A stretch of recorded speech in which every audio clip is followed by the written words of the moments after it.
there's this almost like sense of invincibility right now Yeah. with some of these AI companies where they're just going to do whatever they have to do to accelerate innovation in the models, and there's going to be some bumps along the way that they're just going to fight through.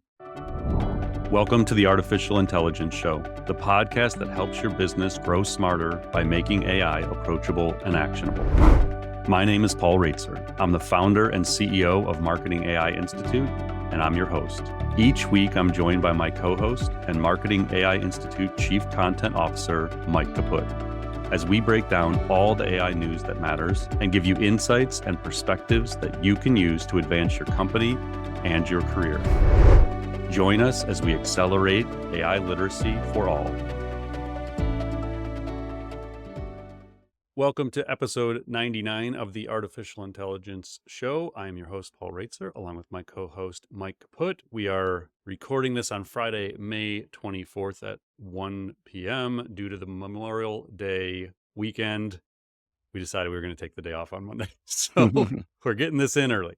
So yeah, if there's any crazy Friday night news drops before the holiday weekend about AI, you have to wait till episode 101 because Thursday, May 30th, as a reminder, is a special edition episode 100. So we're doing our regular episode 99, this one on Tuesday, and then we're dropping episode 100 on Thursday. This episode is dedicated to answering all of your questions. We've had dozens of questions submitted by our listeners. Mike, I think last time you told me it was over 60 questions we've had from users, which is awesome. So Mike and I are going to try and get to as many of those as we can in about an hour or so. And so tune in May 30th. And thanks to everyone for not only listening and being a part of the journey, but anyone who's taken the time to submit a question. Do our best to get to as many as we can, and then we'll try and find some ways to get answers to the rest of them. Maybe we'll do a follow-up episode and answer some more. I don't know. So that's coming up again, May 30th. All right, today's episode is brought to us by Piloting AI, a collection of 18 on-demand courses designed as a step-by-step learning path for beginners at all levels, from interns to chief marketing officers. More than 1,000 professionals have registered for the certification series since we first launched it in December 2022. The fully updated Piloting 2024 series includes more AI technology demos and vendors, revised templates, and a brand new Generative AI 101 course. Mike and I refreshed and recorded all 18 courses in January 2024, right at the end of January, actually.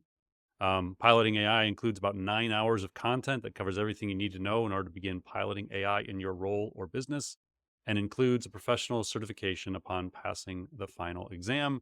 It's not just for individual learners. You can also get a team license. We've had a lot of top companies put their teams through the courses as a way to accelerate their team's understanding and adoption of AI. So if you're interested in that, just reach out to us. If you're looking at team licenses, I'll be happy to talk to you. And so you can go to pilotingai.com and learn all about the course. And you can use promo code POD100, that's POD 100, for $100 off. So again, pilotingai.com. And then, as I mentioned earlier, episode 100 is coming up. Probably don't want to have people submit questions at this point, right? Probably a little late in the game for questions. It's probably a little late, but yeah, if you didn't get your questions in, wait till next time. No, don't worry. We'll answer again sometime. Yeah. So if you still use the link we talked about before, you can go and throw them in. But we have a lot of questions to get to already. All right. So special Friday recording edition. Plenty to talk about, though. Even though it was a shorter week for us to do this, there was a lot going on. So, Mike, let's go ahead and get rolling. Sounds good. So, Paul, last week we covered some huge AI announcements and events from OpenAI and Google, but now it is Microsoft's turn because they just wrapped up a huge week as well. So, first, they kicked things off on May 20th with a special event to announce a new category of Windows PC designed specifically for AI. These are called Copilot Plus PCs, and they're basically built from the ground up to be infused with AI. Now, these are machines built by a bunch of different partners like Dell and Samsung that are powered by new, more powerful chips that are designed for AI. And they both connect to large language models that are running in Azure Cloud, and they have small language models that run locally right on the device. Copilot Plus PCs also include a new AI feature called Recall. which actually tracks and recalls everything you have seen or done on your PC. Now, this AI powered perfect memory is built and stored entirely on your device, locally and private to you, according to Microsoft. So, as part of this launch, the newly, let's call him Aqua hired AI leader, Mustafa Suleiman, posted about the fact that Copilot will now see, hear, speak, and help in real time on these devices. And he showed off a really cool video where a user interacts via voice with Copilot to essentially work with it to play the game Minecraft. Suleiman said, quote, soon your AI companion will start to live life alongside you, whether playing Minecraft or helping you navigate life's most difficult challenges. So as that weren't a big enough deal, Microsoft then kicked off its Build Developer Conference from May 21st to the 23rd, and it dropped a ton of other AI announcements. These included things like Copilot AI agents. Microsoft says you'll soon be able to build Copilot AI agents that will basically act like virtual employees and do tasks for you without prompting them. These are going to be available later this year in preview. One of these appears to be something called Team Copilot, which is a Copilot feature for Microsoft Teams that can manage meeting agendas and notes, moderate team chats, and assign tasks and track deadlines. Microsoft also rolled out Phi-3 Vision, the multimodal version of its Phi-3 small language model. So these are these models that are small enough to actually work locally right on device. The company also talked up GPT 4.0, which we covered on previous podcast episodes. This is the new flagship OpenAI model. It's now available in Microsoft Azure. And the company stressed how much better it is making things, especially for developers. It's now 12x cheaper to make a call to GPT 4.0 than the original model, and it's 6x faster in time to open response. And Sam Altman himself even dropped by the event to talk about the future of AI. He dropped some hints about where everything is going, at one point saying, quote, the most important thing, and it sounds like the most boring thing I can say, the models are just going to get smarter generally across the board. So, Paul, there's a lot to unpack here, but let's maybe first talk about the Copilot Plus PCs and especially this recall feature. What were your thoughts on that? It sounds like the recall feature sounds very similar to some of the other AI startups that we've seen, like Rewind, that are recording your entire life. Yeah, that was certainly one of the ones that jumped out. Just real quick, like the way it works is, this is right from the Microsoft site. Recall takes snapshots of your screen and stores them in a timeline. Snapshots are taken every 5 seconds while content on the screen is different from the previous snapshot. So in essence, like everything you're doing, every private message, every video, every page, like everything is just all snapshotted. And yeah, it stays local and in theory secure, but it's everything you do, everything you see. And then the way it works is because they have snapshots where these AI models are multimodal and they can understand text and images and videos and everything, like it's able to discern something. So then if you want to ask a question, um, like if I say, "Oh, what was I wearing on May 24th when Mike and I recorded episode 99?" She's like, Mm-hmm. boom, instantly, it's like, "Oh, you're wearing the black shirt." Because it knows, it can see a snapshot from that moment and it knows what I'm referring to. So it's a slippery slope. I think this gets into this idea of like the technology's gonna be there. Are you willing to accept what you have to give up to get the benefit? And this is that law of uneven AI distribution that I wrote last year. And so as a consumer, you'll have this choice. Am I going to allow my computer to take screenshots of everything I'm doing every 5 seconds? As a employee, if we go over to the corporate side of this, Mm. you're not going to have the choice, I'm guessing. This is something IT is going to turn on or not. Um, if they turn it on, everything you do on your corporate computer will be screenshotted every 5 seconds. And I guess it stays local on your device, but they can get into your device and see everything you do. Like companies do this already. Like Yeah. companies monitor people's use of their corporate computers already. I just feel like this goes to a whole nother level because now I can interact with all those recordings in real time through natural language. So I think it's going to get messy. Like I think, I keep waiting for like what are the things that are pushed on to people where people start resisting Yeah. AI. And this is one of those features where you start to see like, I could see some people not liking this. And maybe this is one of the things that starts to get some people to turn against the use of this technology in corporations. Um, but I also think it could just be that there's this initial kind of visceral reaction, like I don't like it, and then 6 months later we forget it happened Yeah. and it's just part of our lives. Probably more realistic. I mean, this is how Meta has built their whole company. Like Facebook just pushes things forward people hate, and they take some bad PR for it, and then 3 months later we're on to the next thing that we hate and we've forgotten that they did the other thing. And you just like you kind of assume we go through these news cycles and these kind of brain cycles where we get upset about something and then we move on and it's part of our life.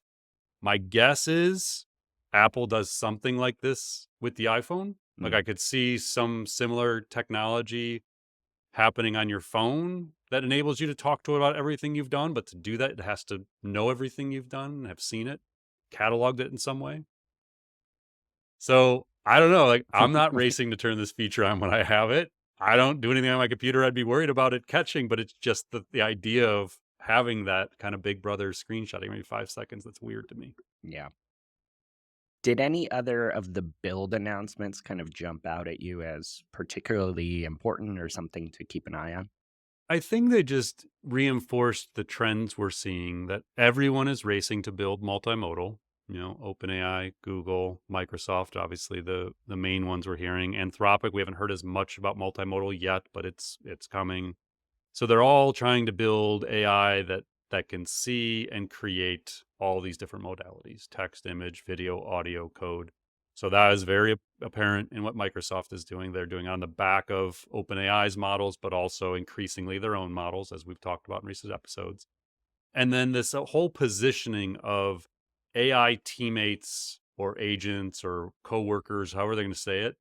I think it's a more digestible way to think about agents is to call them teammates or Mm. coworkers. I'm going to say the word wrong. Yeah. Anthropomorphizes. Did I Yeah. say that right? Anthropomorphize. Yeah. Yeah. But I think it's better. People don't think about it as a replacement to them if it's messaged to them as a teammate. Mm. And so I think that there's some branding power here that we saw already with Google going this direction. Certainly, Copilot is the same idea. It's like, hey, it's just here to help you. Um, so I think that they're all kind of going in this direction of not only positioning it as a Copilot or a teammate, but building the capabilities for it to become that. And that again was really apparent. The other thing is this idea of being on the edge or on device, Hmm. that you're going to be able to do these things if you're not connected to the internet. That the models are going to get small enough, efficient enough. The chips are going to get efficient enough within the devices. I'm sure we'll hear more about this with Apple's conference in June. Um, that you're going to be able to do a lot of this AI capability on your device in the next 12 months. Like right now, it's still hard to get the full power of generative AI on device without having to go out to the cloud to process things. But I think the advancements in chips and the advancements in the algorithms that are running them, making them more efficient, more battery efficient, more efficient from a compute standpoint, I think that 12 to 18 months from now, many of the things that we currently need to go to the cloud to do, we're going to be able to do on our devices, whether it's your PC, your tablet, your Yeah. phone. They're all going this direction. They're all talking about the same stuff. And I think that was more than anything to me, just sort of validated that this is where they're all going. Yeah. All right. Buckle up for this next one. So we just got this recent high profile release from OpenAI of GPT 4.0, where it showed off all these really improved voice capabilities. And unfortunately, this is now being overshadowed by an equally high profile controversy. And the controversy is about where these voice capabilities came from. Because as part of the GPT 4.0 demo and the announcement a couple weeks ago on Monday, May 13th, one of the 5 voices for this assistant was demoed. It's called Sky, and it's actually a voice that OpenAI has had in the model previously, but this time around, it's actually much more expressive, and emotive. So they demoed having a voice conversation with this voice. And a bunch of people were like, that voice sounds quite familiar. And they said it sounded eerily like the actress Scarlett Johansson. One of the people that thought this was Scarlett Johansson herself. She said it sounded so like her that she's threatened legal action against OpenAI because she said she'd been approached last year by the company about hiring her to use her voice for this piece of the AI assistant. She declined that offer. She also said Sam Altman had contacted her agent 2 days before the demo asking her to reconsider. She did not. The day of the demo of this voice, Altman added fuel to all the speculation that this sounds a lot like Johansson by posting on X simply the word her, a reference to the film in which Johansson voices an AI assistant. Now, Altman and OpenAI have denied this week that the voice is Johansson's. They said it was never intended to be hers, and it came from a voice actor they hired before they even talked to her. The company went on to say, out of respect for Ms. Johansson, we have paused using Sky's voice in our products. We are sorry to Ms. Johansson that we didn't communicate better. And as of May 22nd, the Washington Post has reported that indeed a voice actress was hired in June of last year to create the Sky voice, quote, months before Altman contacted Johansson, according to documents, recordings, casting directors, and the actress's agent. The agent said the actress hired confirmed that neither Johansson nor the movie Her was ever mentioned by OpenAI. Now, Paul, first I kind of want to talk about the story itself, then maybe dive a bit into the implications here, because, like, at least according to the reporting from the Post, OpenAI does not appear to have stolen Johansson's voice outright, but this whole thing feels really shady regardless and is getting a lot of backlash. Like, what happened here, in your opinion?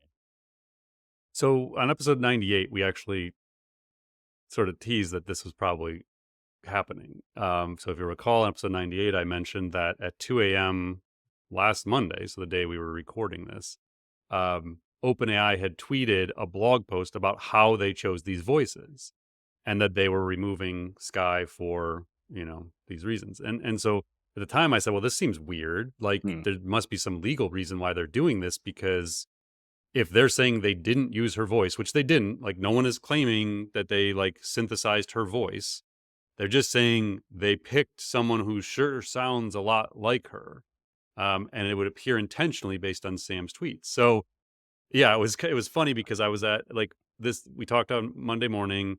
I said like this might be some legal thing, and then that night I'm at my son's got like a baseball camp, and so I'm just like sitting there, and I happen to check Twitter, and sure enough, I see the statement from the NPR tech reporter Bobby Allen, and he said, "Yeah, the agent just sent me exclusively this statement from Scarlett Johansson." So this is like Monday night at I don't know, like 7:15 p.m. Eastern time. Hmm.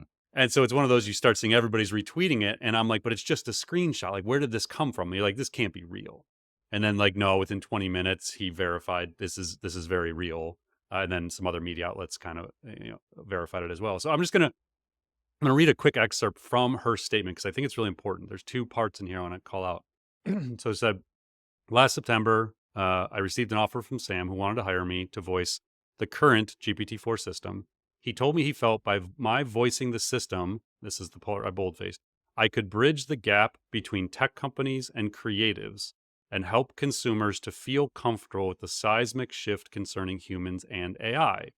He said he felt that my voice would be comforting to people. He went on to say, after much consideration for personal reasons, I declined the offer. 9 months later, my friends, family, and general public all noted how much the newest system Sky sounded like me. When I heard the release demo, I was shocked, angered, and in disbelief that Mr. Altman would, boldfaced again on I boldfaced, pursue a voice that sounded so eerily similar to mine that Hmm. my closest friends and news outlets could not tell the difference. And then you mentioned that he even insinuated it was in reference to her with the tweet, her. Um, and so my whole take on this, like that night I put it on LinkedIn, like this story, and I said, illegal or not, it is a really bad look for OpenAI. Like they've had a number of unforced errors lately where they're just, and I think, and again, like there's so much about OpenAI I love, but my comment to someone on that LinkedIn thread was like, this is either incompetence or arrogance, and I don't think they're incompetent. Mm, Like, at some point, it's just like, we're going to do whatever we want. I'll call you and give you one more chance, but like, I'm going to drop this with or without you. And then you drop it, and then you got to pull it back, even though you're claiming you legally did it, which they probably did. Like, it probably is a voice actress who, quote unquote, just happens to sound exactly like her. And they can say, hey, we hired this voice actress months before we reached out to Scarlett Johansson. Yeah, but you mean to tell me you didn't have the idea to have a voice actress that sounded like her mm, before you reached out to Scarlett Johansson? You've probably been thinking about this since day one of the voice models. So my big picture take here is, for a company that wants our trust, that wants us to believe they can shepherd in AGI safely, and wants all of our corporate and personal data, they are making a lot of PR missteps. mhm. So from the Sora training data, which we still won't admit to that they used YouTube videos to do it, even though Sundar said they did last week. Like, we know they did it, and they won't just admit it. The super alignment team gets dissolved last week. That was supposed to shepherd in the safe AGI and super intelligence. Then last week, a day later, Sam gets blasted because there was rumors, which were then validated, that when employees leave OpenAI, they have to sign these insane non-disparagement agreements that Mhm. say you will not say anything bad about OpenAI, and you won't even admit that this document exists, that this agreement between us, you not saying anything bad, even exists. And if you do, we will take back your vested options. So you have employees leaving OpenAI who stand to lose millions of dollars in options they have already earned.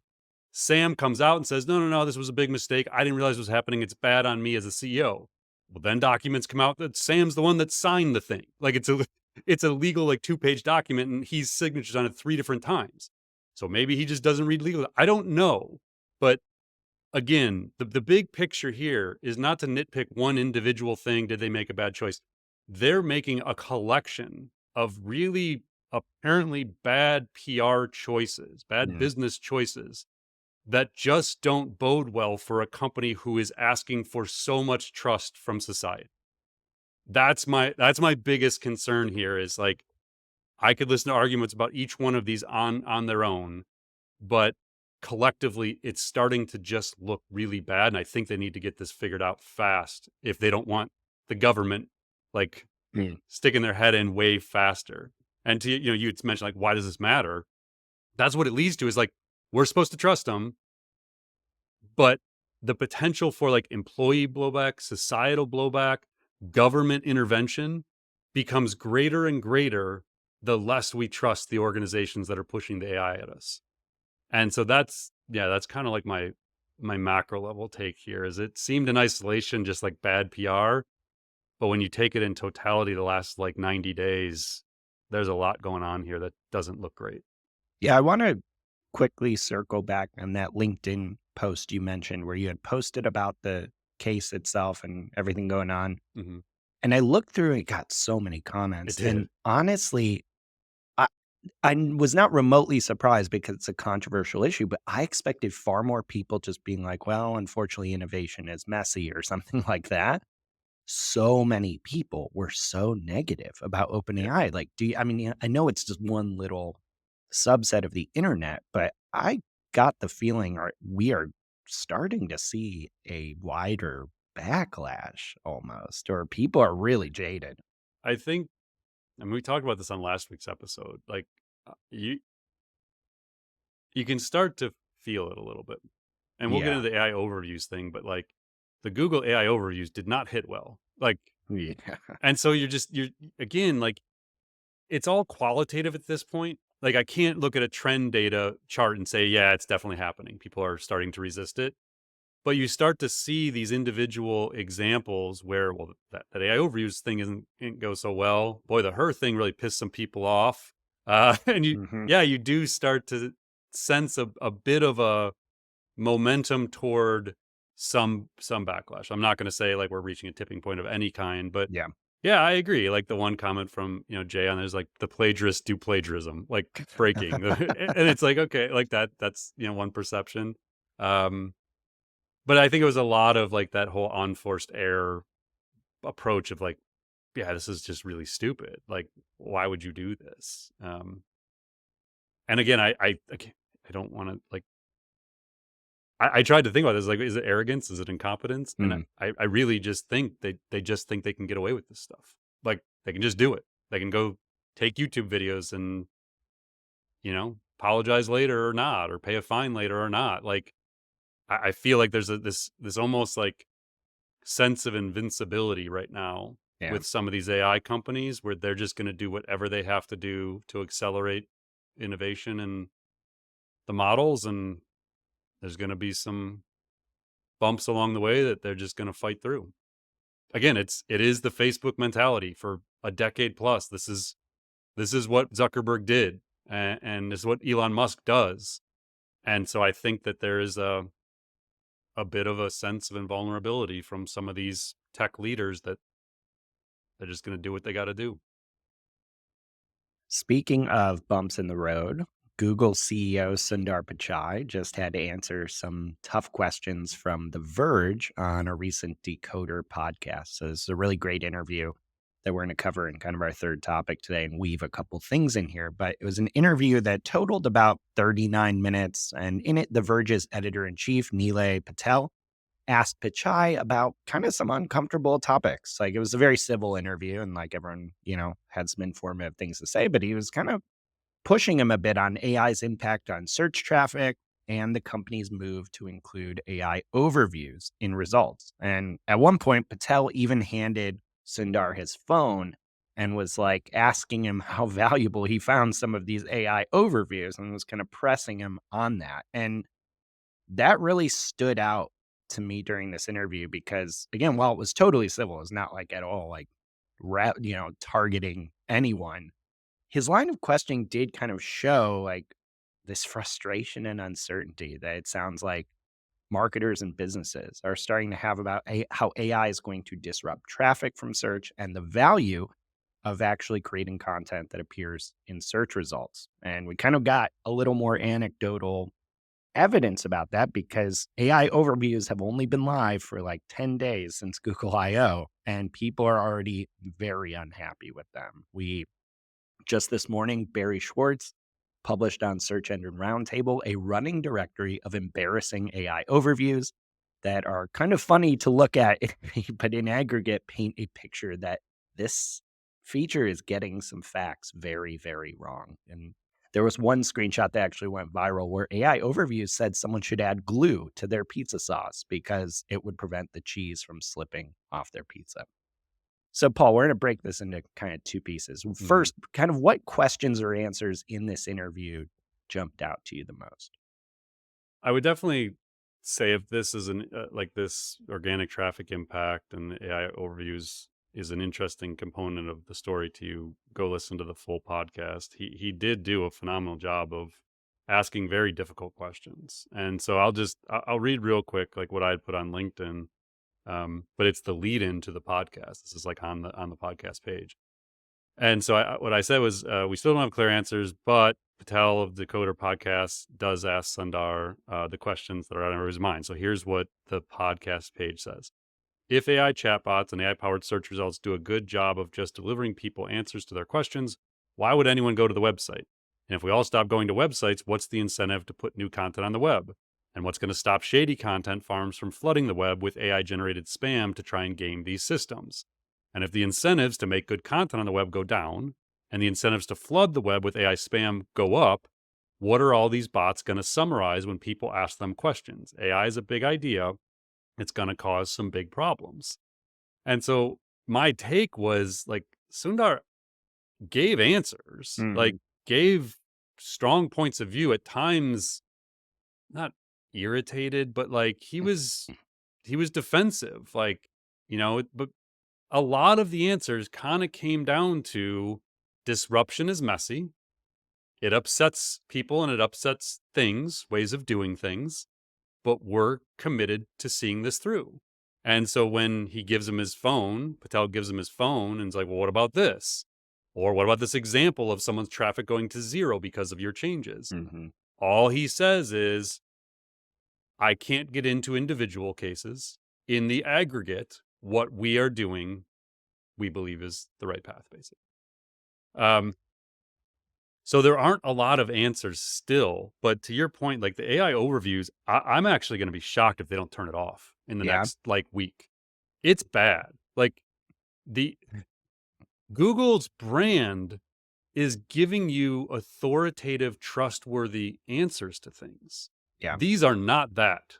Like, you cannot trust the AI overviews right now. They're pulling from The Onion as a source. Like, you yeah. can go look at these screenshots. The CEO of The Onion showed these, like, geologists say to eat like 3 rocks a day or something like that. Yeah, yeah. I mean, the responses are crazy. And it's, you just look at it, and I know I replied to somebody on Twitter and I said, it's almost like the search quality team was not involved in the AI overviews product at all. Like, yes, it can summarize things. Yes, it can go find things and like create those summaries and put the links in. But whatever the search quality algorithms are that determine trustworthy sources, it Yeah, doesn't appear to be in the product. And that's weird to me. Like that's like such a huge miss, it would seem. And I get that we're in this like race and everybody's got to get their products out to market and you can't just like announce things at conferences. Sometimes you got to actually like put the product out then. And it seems like this thing is just out into the world way too early. But it's weird because search generative experience has been in the labs for like right. 8 months. Yeah. It wasn't like they just turned this on and they hadn't tested it. So it's kind of like when their image generator went live and was down within 72 hours because it was doing crazy stuff. Yeah. It's like the same thing. It's like Groundhog Day, where they put out this product and people break the thing in 12 hours. So so that my biggest concern is we're now like in the territory of what Google's brand is known for. And Mhm. if they lose authoritative, trustworthy search results, it becomes a really slippery slope. And as much as I've said in recent episodes, like I don't know the Perplexity as a moat, sure as hell a better product right now. Like if I go into Perplexity, I actually generally trust the results pretty well. And I'll go and click the citations, I'll verify things, but I have I have not had those issues with Perplexity. No. Um, and I've definitely had them myself with AI overviews where it's like, man, I don't even trust this. Like I'm just going to scroll down and go find the actual sources. Right. So yeah, it's weird. Like I can't. I'm still so bullish on Google and their long term strategy and value here, but they just keep. It's kind of like OpenAI where they're having the PR missteps. Like Google's having product missteps. Like Yeah. everybody's moving too fast, and no one's like getting it. Who's getting it right? Like now that I'm saying Yeah, this out, that's like a good who's getting question. this right now? Like Yeah. Perplexity is like that's the one thing I'll give them credit for. Like product works. Like it's good product. Google should go buy them like tomorrow and just They might whatever they're have to. doing, just build it into AI overviews. It's interesting. There was a recent post on X from Ethan Mollick, and I'll link to it, but just basically paraphrase it. He was like, "It is a weird choice that your first big move outside of Gemini into AI that all the public is going to see is for something that needs to be highly accurate because these models still are not there yet. Like creativity, ideation, those are all really valuable. Why did you pick the thing that basically has to be 99.9% right for people to respect the outcome and the output of it?" And to not hurt your brand, Exactly. like what you're Yeah. known for. I agree. And that's the same That's argument for not like racing to do this in customer service. right. You can't get that wrong. Like it's almost like you need like a 2x2 where it's like the importance of trust Yeah. and then the ability of the AI. Yeah. And if trust needs to be high, don't do it. Like, don't just go from 0 to 100 and like put the thing out there if you're going to erode trust so quickly. And for Google in particular, a simple flow chart. Is the search accuracy team involved? If the answer is no, And get maybe them they are. I just involved. don't know. Maybe Maybe they had that's no just, yeah. say. I don't know. I'd be fascinated to hear how this stuff is happening. Like Yeah, it's there's a long form Wired article being written about this right yeah, now, probably. wild. All I right. hope they get it right. I think it's a great Sure. feature in search. It's not there. Yeah, and Gemini itself is so impressive in all these other Yeah. contexts that it's really like baffling. All right, let's dive into our rapid fire topics this week. So, first up, it is helpful and sometimes scary to remember that we still don't actually fully know how AI systems work. Like, if you're unaware, large language models are actually not fully understood, even by the researchers and engineers who build them. So, this ends up resulting in these systems displaying, emergent or unpredictable behavior. But thanks to some new work from researchers at Anthropic, we might be a little closer to truly understanding what's going on under the hood of these models. So, in a new post titled Mapping the Mind of a Large Language Model, Anthropic did some new work on understanding one of its most recent models, Claude 3 Sonnet. The researchers wrote, quote, "Today we report a significant advance in understanding the inner workings of AI models. We have identified how millions of concepts are represented inside Claude Sonnet, one of our deployed large language models. This is the first ever detailed look inside a modern production grade large language model. This interpretability discovery could in the future help us make AI models safer." So, without getting into all the nitty gritty here, they did use a technique called dictionary learning to better understand how the neurons and their activations within this model work.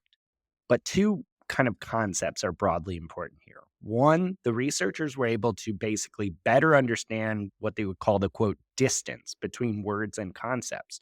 So basically, understand which concepts the model was linking together. For example, near a feature representing the Golden Gate Bridge, they found features for other things related to San Francisco. So kind of somewhat similar to, the way a human would associate ideas in their head. Second, the researchers could also manipulate these relationships to cause the model to behave differently or break its own rules. So, normally, Claude will not generate a scam email for you to send to someone and try to steal their money. But when its ability to read a scam email was amplified by the researchers, they found Claude would actually break its own rules.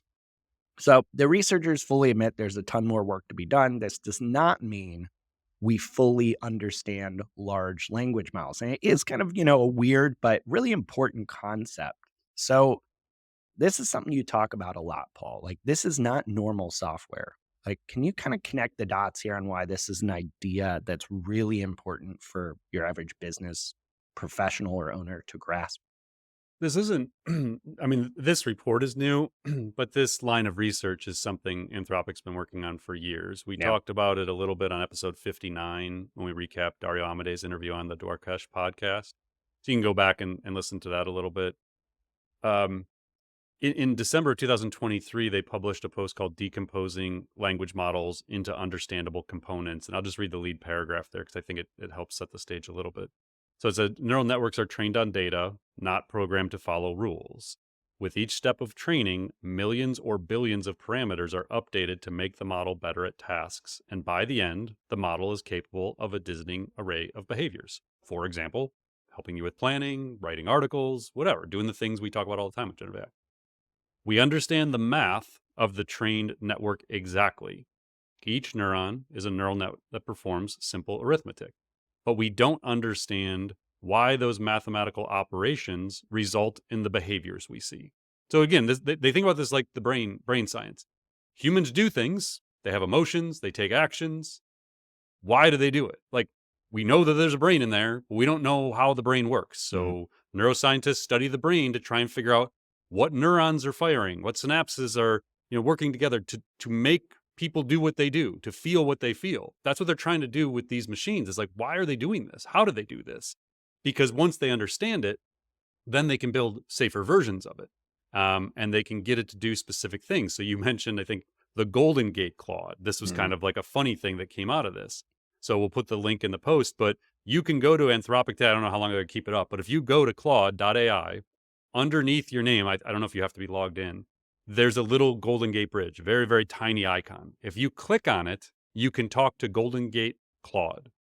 So here, I'll read real quick what happened.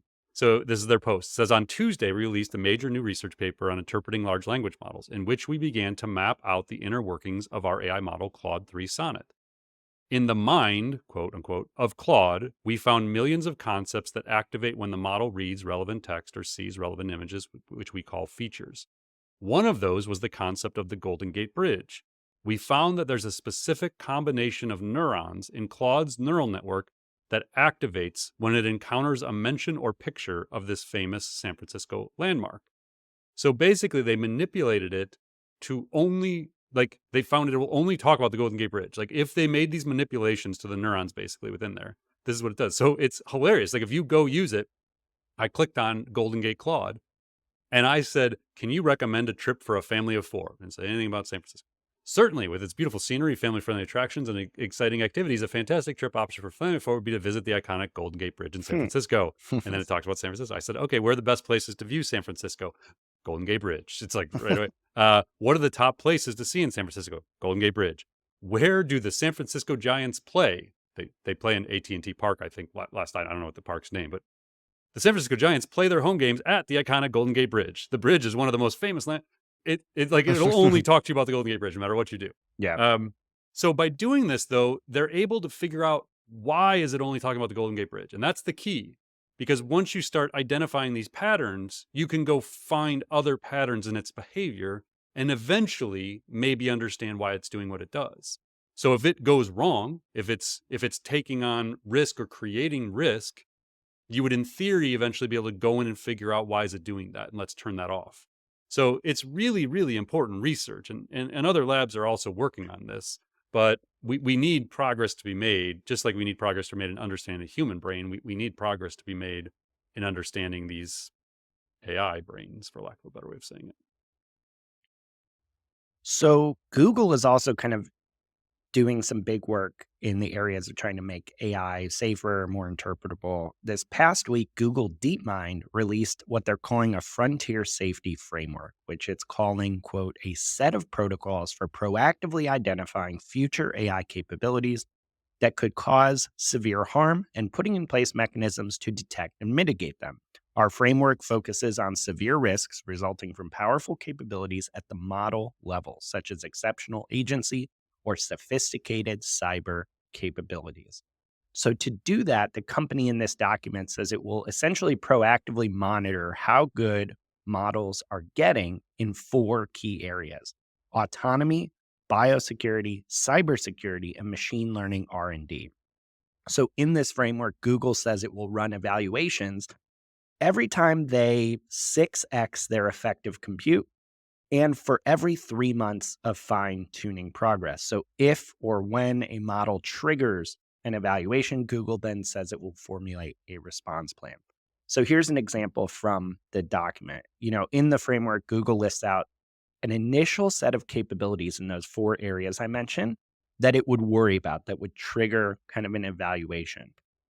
Taking the autonomy category as an example, Google identifies a threshold where they would start to take action as a model becoming capable of, quote, expanding its effective capacity in the world by autonomously acquiring resources and using them to run and sustain additional copies of itself on hardware it rents. So basically, something that has started to display much more autonomy than initially desirable or planned.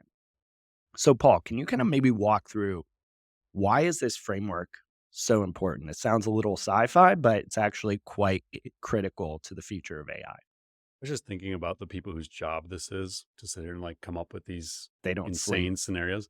But yeah, but it's not unlike, Yeah. back in the day, I've mentioned in the past where I used to do crisis communications planning for Yeah. brands. And this is what you did. Like, you basically sat down and thought about all the things that could go wrong, and then you developed contingency communication plans in the event that happened.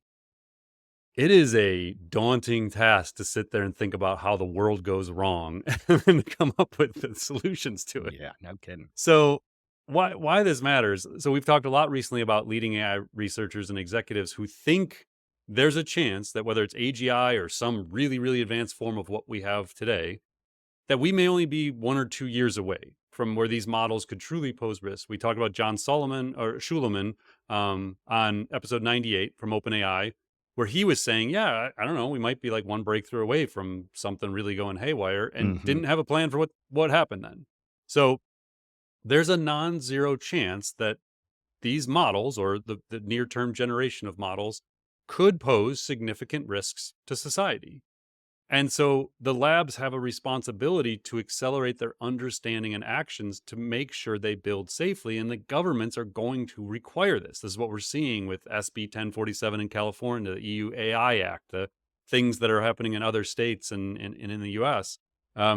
Is the governments are kind of trying to step in and put some regulations in place, but how do they do it is like a big question. And so I think what's happening is, one, these labs are doing this because they think it's right and they are actually concerned. Two, I think they're trying to get ahead of and influence regulation. They're Mhm. basically putting the framework in place, like, hey, we got this all figured out. Here's our framework. Here's our process. And the government will say, okay, yeah, great. I look at this kind of like the Sith ID discussion, where individual frameworks are good. Like, it's a good direction. Like, it's good that Google can identify if Gemini created something. It's good that they have a framework for this. But until we have other all other labs agreeing to these kinds of frameworks, we're at risk of any rogue lab breaking all of it. Like, it just doesn't matter. So Google can be responsible, Anthropic can be responsible, OpenAI can be responsible. Maybe Meta's responsible, but maybe I'm not gonna pick. I don't want to like pick a name and say the wrong name, but like maybe some other lab isn't. It takes one lab who is also racing toward AGI or some advanced version of what we have today, who prioritizes profits and power over responsible principles. Mm. And then the framework becomes useless, because once someone has done it and put it into the world, all bets are off. And my concern here is, we're already seeing a race to put things into the market. We just talked about with AI overviews, like, companies are doing illogical things that are outside of their normal operating procedures and outside of what is probably good for their brand, in the name of competition and profits. And there's nothing that tells me this is going to be different. Like, they're just going to keep racing each other. Um, And this is why, if we go back to the OpenAI PR missteps, this is why it's so critical that we trust the companies who are going to be on the frontier of this. There's going to be 5 to 7 companies, when it's all said and done, who have the money and resources to build the biggest models, and we have no choice but to trust them. Mm. And so it's great they have frameworks, but we need standardization of these frameworks. We need more than just signing on to policies to say we're going to do our best.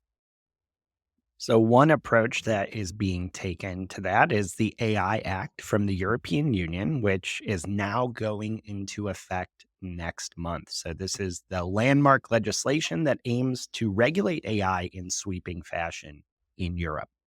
According to the EU, here's how it works. So, the law basically categorizes different types of AI according to risk, then regulates them with varying degrees of severity based on those categorizations. So, general purpose systems are deemed to have limited risks, will be lightly regulated, while high risk ones will be strictly regulated.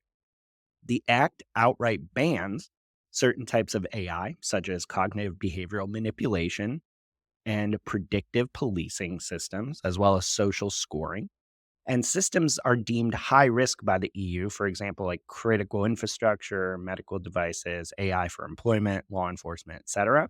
These will be subject to a variety of mandatory requirements that include risk management rules, data governance restrictions, transparency guidelines, human oversight, etc.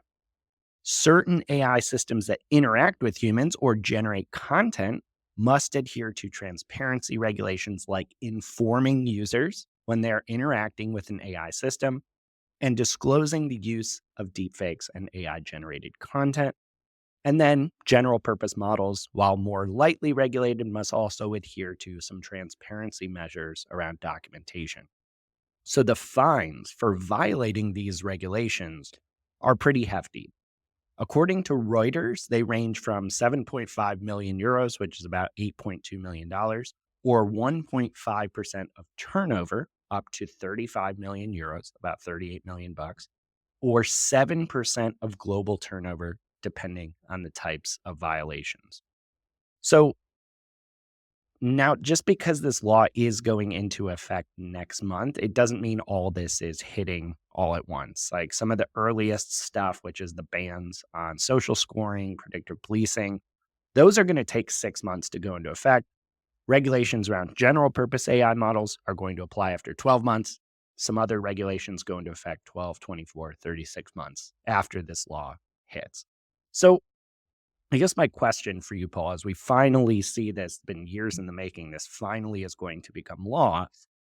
How do you see this impacting AI innovation and adoption in the EU? Like, is there a chance that American AI companies just like, I don't know, skip over this market entirely? Sure. I mean, it's the nature of business. You're going to go to the markets that are friendlier for what you're doing. So whether you're building the technology and you see it being too restrictive to build it there, or if you're marketing in there. So certainly, many American companies are global companies that do lots of business in the EU. You're going to have to make choices around, how this impacts you. We When we were talking about this over probably last summer of Hmm. 23, when it was like kind of moving through. I think at the time, like Google wasn't making their AI models available to the EU. It was like 430 million Right. citizens or something like that couldn't even access Google's technology.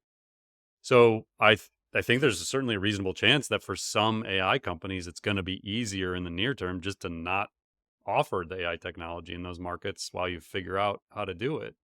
And I would imagine it'll affect the rate of innovation and the startup market there. But there's always a trade-off. There's pros and cons to legislation like this, and there's obviously going to be like the techno optimist crowd who thinks this is like horrible and end of the Mm. world for EU companies, and then there's other people who think they didn't go far enough. Like there's going to be all sides to this.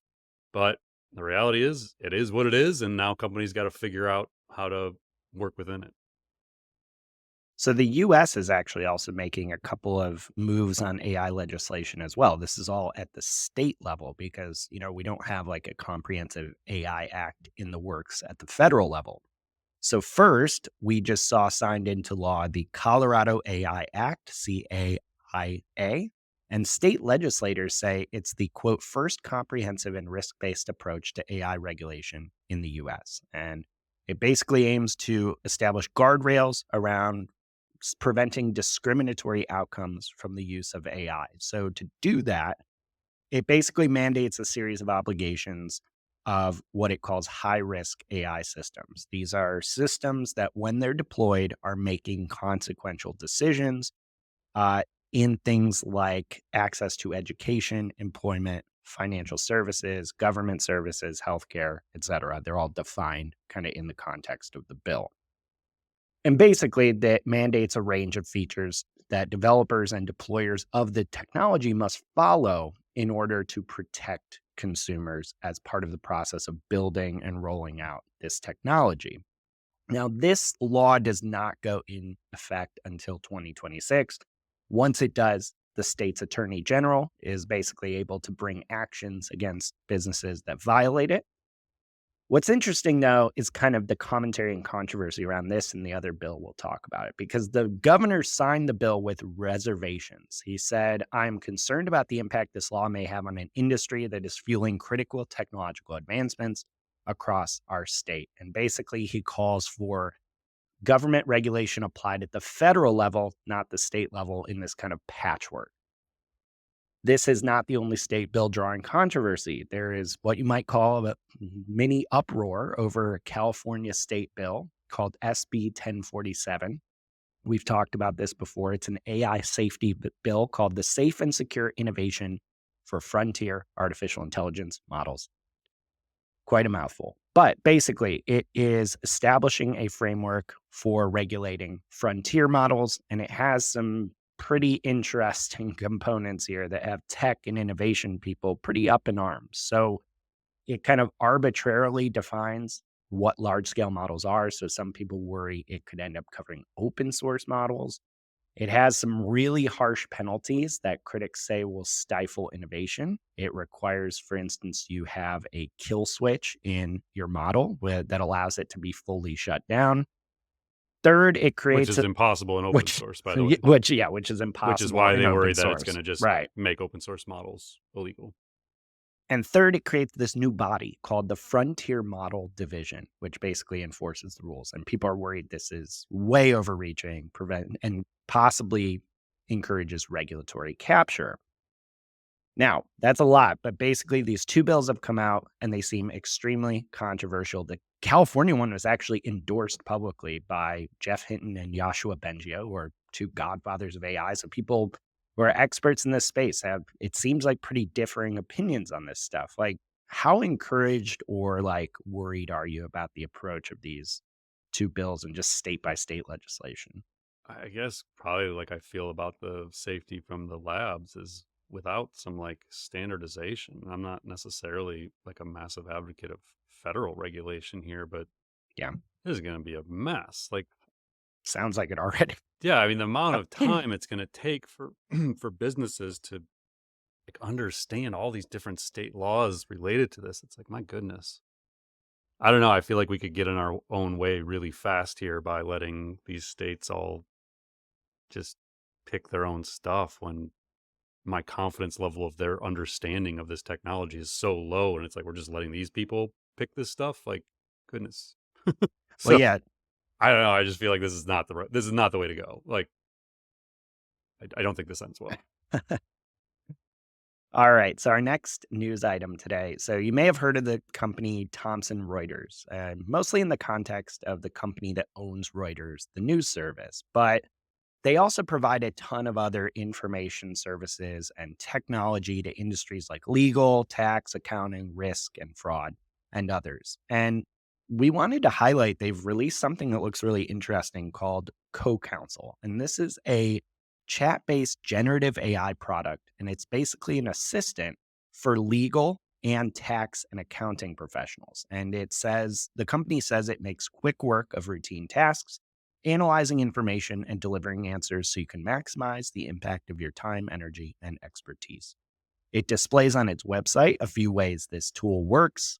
In legal, for instance, Thomson Reuters says that CoCounsel harnesses the knowledge of 1,500 legal experts to surface info across your organization, analyze and search documents, and answer legal and contractual questions. One testimonial actually I found interesting from a legal company on the site says, quote, "It's like having an associate lawyer ready to take on an endless number of delegated tasks and deliver it all in minutes." They also showcase some similar capabilities in tax and accounting. So, Paul, I think we had kind of discussed we love just seeing and talking about these vertical specific examples of generative AI. Like, can you maybe talk to us about the implications of this one in particular? Yeah, I mean, really disruptive in that industry. I mean, I've met with law firms. I've met with hundreds of accounting firms, like leaders of hundreds of accounting firms.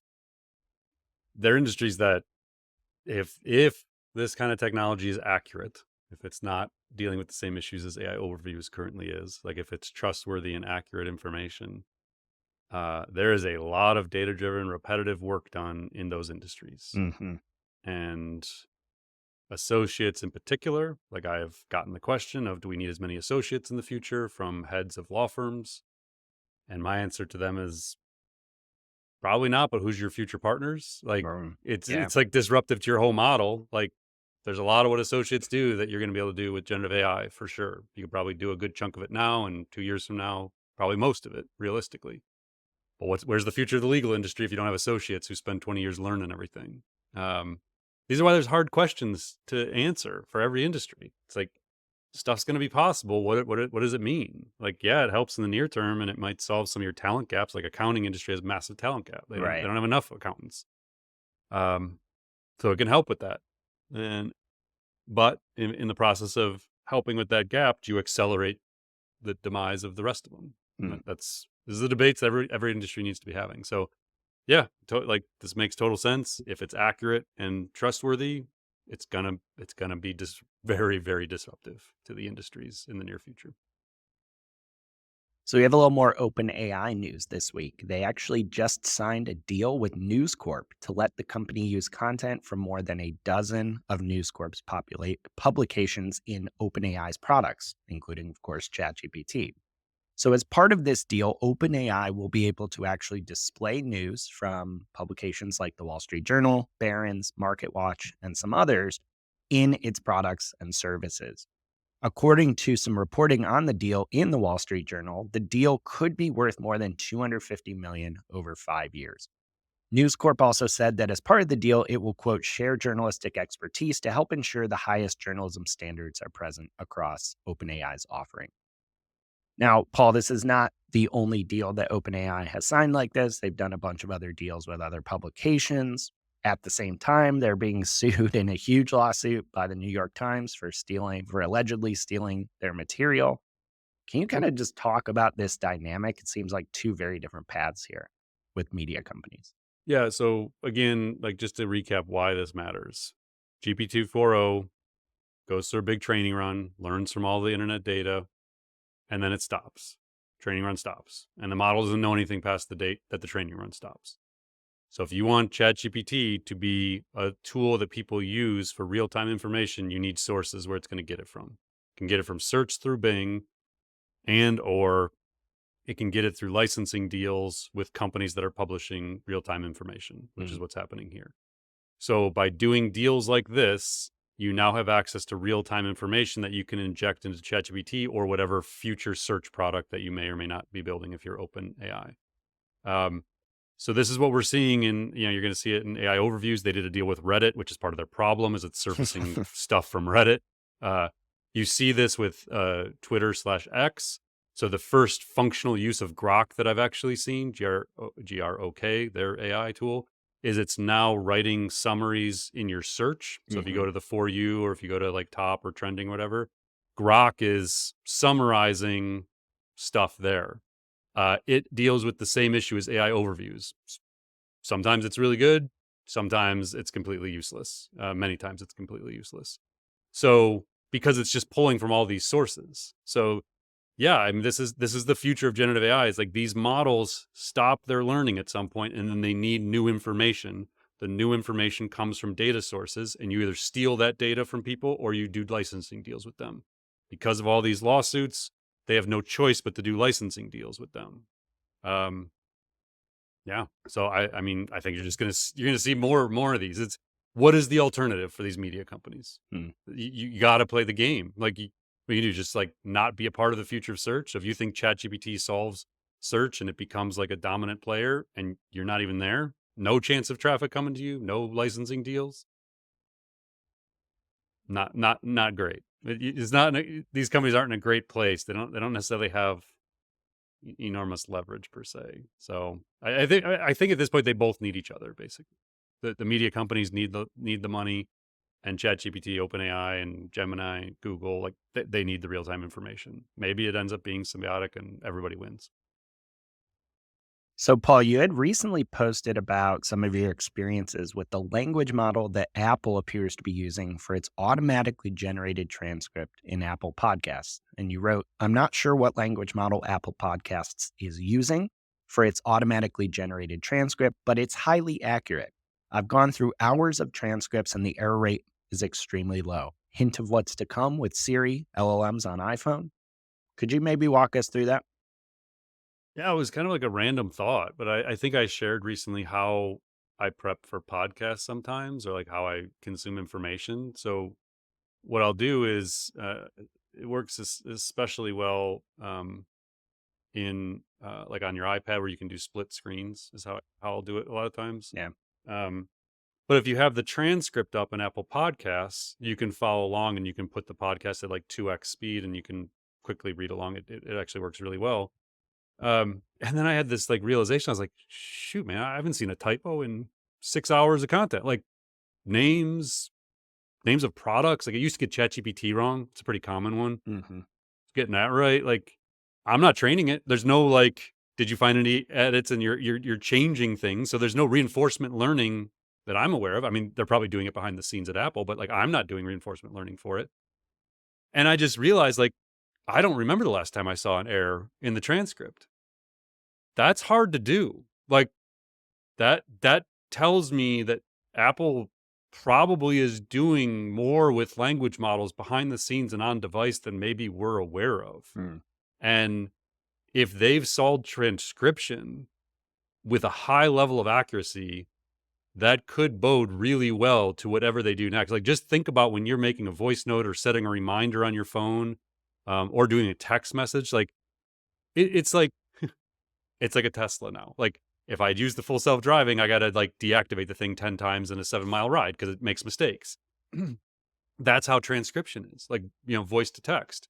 If I'm doing it on Google Docs or if I'm doing it in Apple, like, it always makes mistakes. This would tell me they have a language model that doesn't. And I'm not seeing that language model in my text messaging or in Apple Notes or anywhere else right now, but they obviously have it. And so it just got me thinking, like, oh, wait, they may already have a really, really advanced text, voice to text model, which means they have a really advanced language model on device. Hmm. Or, I mean, maybe they're running in the cloud right now, but it could be on device soon. So it just made me kind of even more curious about June 10th because there is some tech that is making that transcription insanely accurate. There'll be certainly more to come Yeah. in just a few weeks here. All right. So for our last piece of rapid fire news this week, we're going to run through a few quick updates related to the funding and financials of some significant AI companies. So first up, Suno, which is a popular AI music generator. We've covered it in the past. They have raised 125 million in a round led by Lightspeed Ventures. This comes just 6 months after this company even launched its product. And while they're flying high, another AI startup we've talked about before has flown far too close to the sun because Humane, the company behind the AI pin wearable, we talked about flopping very spectacularly after they had this really botched launch with technical issues. Bloomberg reports they are now exploring a possible sale. One person quoted by Bloomberg said they are seeking between 750 million and $1 billion for the business. And third, all of this is literally chump change compared to the rocket ship that is our friend NVIDIA, because NVIDIA destroyed Wall Street expectations in its latest earnings report this past week. Profits jumped 628% compared to the same time last year. Revenue jumped 268% for the same period. And the stock is, as of right now, just on a tear. I think it popped like 7% immediately and it's been just going. So, Paul, like any of these jump out at you as particularly interesting? Dude, if Humane gets $1 billion, I Yeah, quit. what? Like, what? Yeah, that might be an unreliable source right That is one there. of the most absurd things I've ever heard. For what, I guess, is the That's like, question. I'm like, Yeah. what in the world are you selling that? Oh my God. Um, Suno, some VCs are sure betting that the copyright issues are going to go away. Yeah, You no gotta, kidding. you gotta have some really good lawyers to convince you to put that kind of money into a company that um, is going to have a line of legal problems. Cool tech, but I'm going to get sued nonstop. Immediately. Yeah. I mean, 100 of that could be their legal bills. Um, yeah, Nvidia, unreal, man. Unreal. I just, I started buying Nvidia when it was $86 like years ago. And there's always that like, gosh, I sell some. And then Hmm. I just always like, no, I'll just buy more. Like, I, I don't know. That stock is just wild. That we've never seen anything like it in like stock market history. Like the stuff that they're doing, and there just appears to be no end in sight. Like they're unreal. And people just keep buying more of it. Like Microsoft, Satya Nadella was featuring Nvidia. Yeah. Every major tech company at their conference gives Nvidia their flowers on stage. Like they're just like, yeah, Yeah. we're doing a Yeah. deal with Nvidia, and yeah, we're buying 50,000 more GPUs. Like they're just the darling of the tech and business world right now. It is an unbelievable company, and Jensen is an unbelievable CEO. Like, yeah, just historically good. What they're doing, unparalleled, really, what they're Yeah. doing. So, yeah, buyer beware on the $1 billion for Humane. Yes. Yeah. That's the big takeaway here, I think. Yeah. All right. Well, Paul, thanks for breaking down everything in AI for us this week, as always. I'm sure myself and our listeners all appreciate it. As a quick couple of announcements here at the end of the episode, we are doing the special episode that is dropping on Thursday, May 30th. That is episode 100, where we're answering the audience's questions. Should be a great episode. So just mark your calendar to take a look at that when it comes out. As always, our newsletter contains all of the news we did not get to today and a deeper dive into all the things we talked about. So go check that out at marketingaiinstitute.com/newsletter. Paul, thanks again. Thank you, Mike. And we will talk to you all again in a couple days if you're listening to this on the day this drops. All right. Have a great week, everybody. We'll talk to you again soon. Thanks for listening to the AI Show.